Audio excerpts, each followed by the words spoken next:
오늘 여러분들과 민주주의에 대해서 이야기해볼 일일 민주주의 강사 박성진입니다. 네, 지금 많은 분들이 막 들어와 주셨어요. 민주주의에 대해 궁금한 것이 많아요. 주제가 민주주의라니 너무 어려워요. 이 방에서 민주주의 제대로 배울 수 있나요? 이런 질문들 많이 올려주셨는데요. 네, 맞습니다. 오늘 우리 함께 대한민국 민주주의에 대해서 많은 이야기 나눠봐요. 그럼 본격적으로 시작해볼까요? 민주주의 같은 대한민국 파트 1 참여의 힘.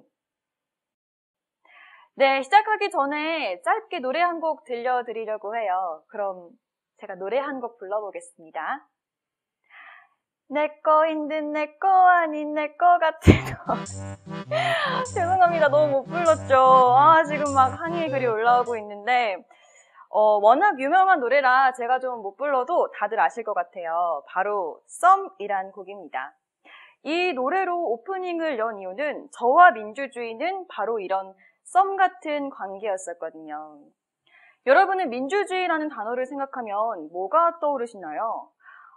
다양한 생각이 있을 수 있을 것 같습니다. 하지만 부정적인 느낌은 아니에요. 어렸을 때부터 저 또한 민주주의는 좋은 것이고 우리가 추구해야 하는 좋은 것이라고 배워왔습니다. 그런데 정작 무엇이 민주주의인지에 대해서는 고민해 본 적이 한 번도 없는 것 같아요. 여러분들은 고민해 보신 적 있으신가요? 다들 아닌 것 같다고 하시는데요. 맞아요. 많은 분들이 말씀해 주신 것처럼 어려우니까. 그리고 지금 내 거 할 게 너무 많은데 내가 민주주의에 대해 고민하고 이를 실천하면 나에게 어떤 이익이 돌아올까? 그런 거에 대해서도 의문을 참 많이 갖고 있었던 것 같습니다.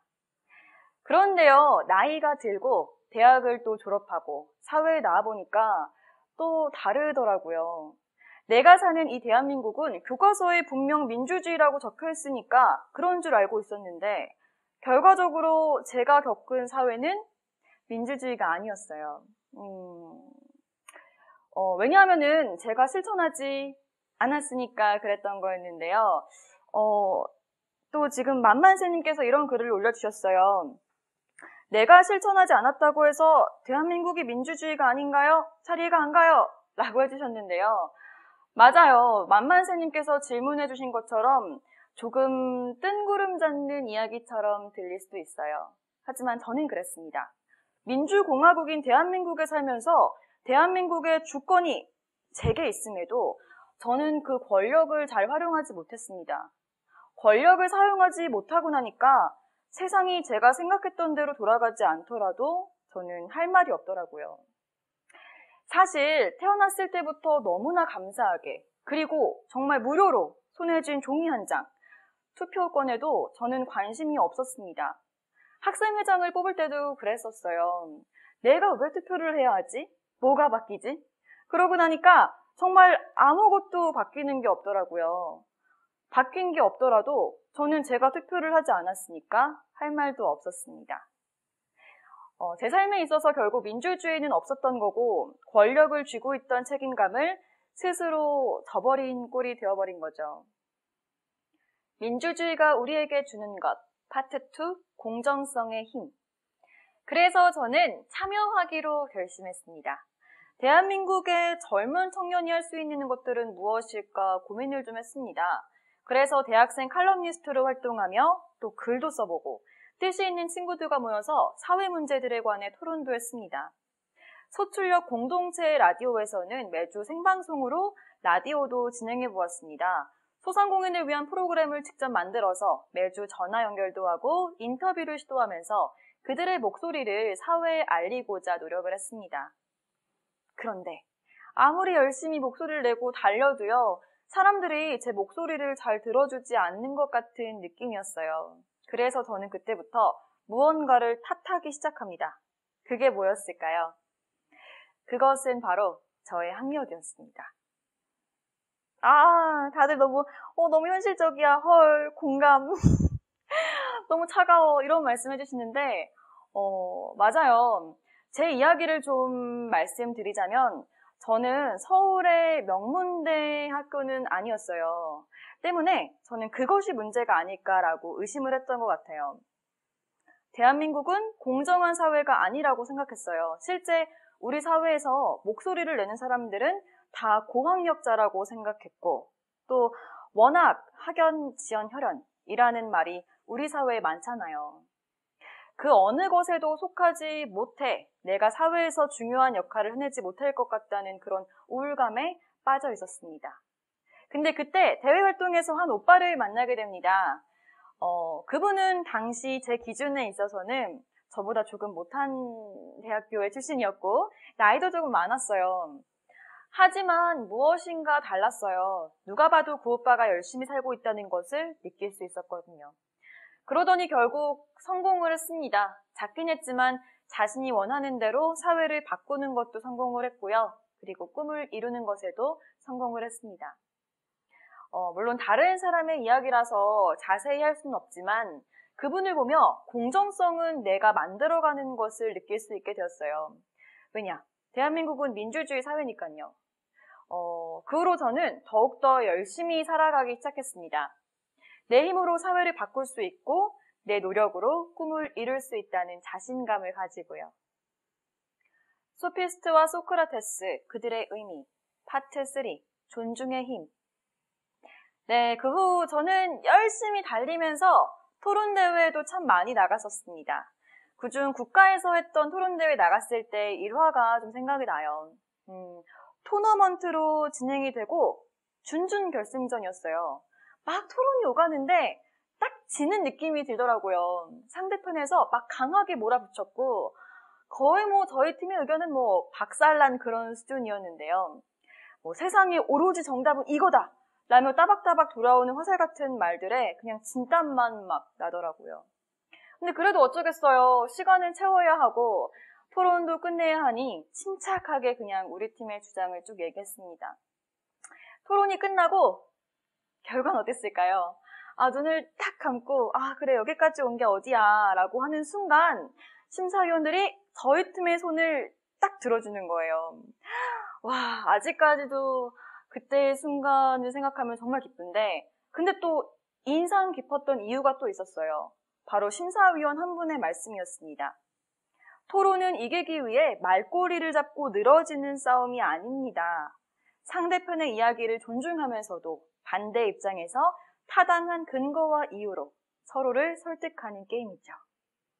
와, 많은 분들이 벌써 와, 명언이다, 멋있다 라고 하고 계신데 정말 멋있지 않습니까? 저는 그분은 제게 토론에 대해 새로운 관점을 갖게 해주신 고마운 분이었어요. 그리고 저는 지금 이 순간 이 말이 민주주의에서도 통용되어야 한다고 생각합니다. 실제로 민주주의의 산물이자 시초라 여겨지는 아테네에서도 밤에는 집에서 그리고 낮에는 광장에서 치열한 대화와 토론이 끊임없이 이루어졌다고 해요. 그래서인지 아테네 아고라에서 토론의 달인이라고 불렸던 소피스트 그리고 철학자 소크라테스도 탄생을 하게 되었죠. 그러다 문득 저는 궁금해졌어요. 저들이 있었기 때문에 아테네가 민주주의의 시초가 되었던 것일까? 아니면은 아테네라는 곳이 있었기 때문에 아직까지도 우리가 소피스트 그리고 소크라테스의 위대함을 논할 수 있었던 걸까? 어떻게 생각하시나요? 저는 곰곰이 생각해봤는데요. 둘 다 아닌 것 같아요. 소피스트나 소크라테스가 혹은 아고라가 중요한 것이 아니라요. 그 당시 그곳 사람들의 열정 그리고 토론을 이어가고자 하는 의지가 아테네를 그리고 저들을 만들었다고 생각합니다. 근데 그렇다면은 이렇게 질문할 수 있어요. 대한민국도 토론과 대화만 하면 되는 건가요? 라고 질문하실 텐데요. 저는 아니라고 말씀드리고 싶어요. 아직 대한민국에서는 이러한 토론과 대화가 오갈 수 없다고 저는 개인적으로 생각을 합니다. 여러분들 혹시 어린 시절부터 이런 말 들어보신 적 있지 않으신가요? 야, 어디 가서 정치나 종교 얘기하는 거 아니야. 그런 말 들어보신 적 없으신가요? 그리고 그 말에 동의 혹시 하시나요? 동의하시는 분들이 좀 계신 것 같아요. 와, 진짜 유유. 무슨 말을 못 꺼내겠네요. 공감 100%, 입 닫고 있는 게 좋아요. 이런 말씀들 많이 해주시고 계신데요.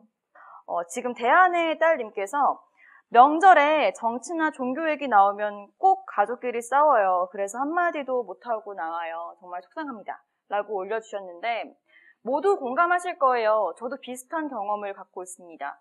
그래서 저는 정말 종교, 정치라는 주제에 대해서는 이야기를 하지 않았습니다. 또 괜히 나오면 이게 실제로 싸움으로 번지거나 서로의 기분만 상하고 언성이 높아질까봐 좀 두려운 것도 있었어요. 근데 지금 생각해보니까요, 결국 이것이 대한민국의 문제이자 과제가 되어버린 건 아닐까 싶습니다.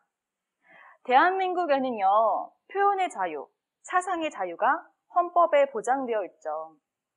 그리고 표현의 자유는 민주주의의 필수 불가결한 기본권입니다. 하지만 현실은 어떨까요? 너 표현하지 마! 이렇게 말을 하죠. 정치나 종교 이야기를 하면 피해버립니다. 왜냐하면은 내 표현을 누군가가 틀리다 라고 단정짓기 때문이죠. 근데요, 여러분, 틀린 것은 없습니다. 다른 것들이 많을 뿐입니다.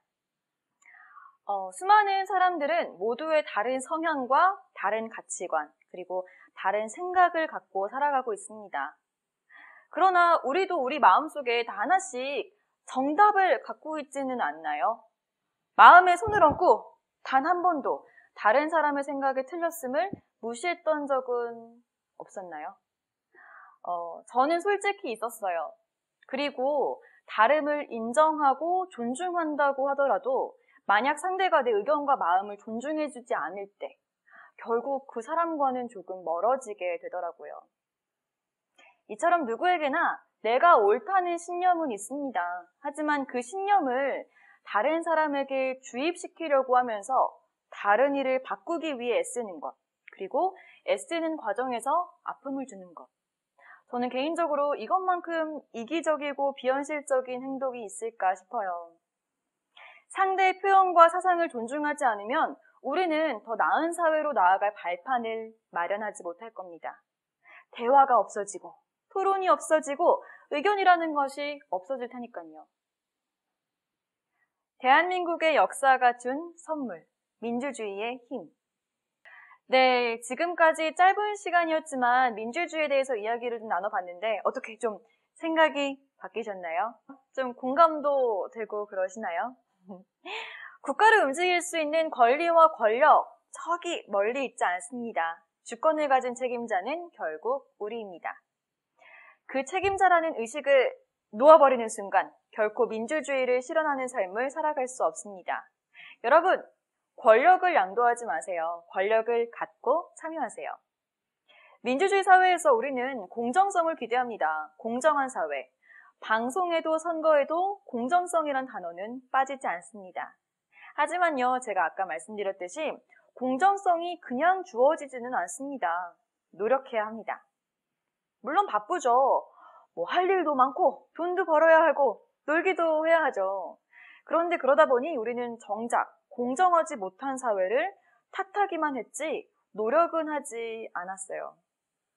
탓하기만 하면은 바뀌는 게 없습니다. 개천에서 용 날 수 있어요. 노력하면 대한민국에서는 공정하게 많은 것들을 얻을 수 있습니다. 또 가장 중요한 것이죠. 내 목소리가 다른 사람의 목소리와 다름을 존중해 주어야 합니다. 틀리다 라고 상대를 비난하는 순간 우리는 같은 목적을 위해 나아갈 수 없습니다. 우리의 목적은 같아요. 더 나은 삶이죠. 그렇지 않나요? 내 자식에게 물려주고 싶은 세상, 내가 마음 편히 살아갈 수 있는 세상. 같은 목적을 바라보고 있지만 다만 그 길을 향해 가는 방향이 그리고 생각이 조금 다를 뿐입니다. 다름을 존중하고 우리는 대화하고 토론해야 합니다. 대화와 토론이 없다 보니 생각의 폭이 좁아지고 선택의 폭도 좁아지죠. 그렇게 밝은 미래도 점점 좁아지는 것입니다. 결국 입을 닫는 순간 우리의 미래도 닫혀버리는 거죠. 대한민국은 민주공화국입니다. 많은 아픔을 겪으며 대한민국의 역사가 우리에게 남겨준 최고의 자산이고요. 대한민국이 우리에게 준 가장 좋은 중요한 선물입니다. 민주주의. 여러분이 없다면 민주주의가 없다는 것. 여러분이 민주주의를 만들어갈 수 있다는 것. 여러분만이 민주주의의 주인이라는 것 꼭 기억해 주시기 바랍니다. 네, 저는 지금까지 일일 민주주의 강사 박성진이었습니다. 감사합니다.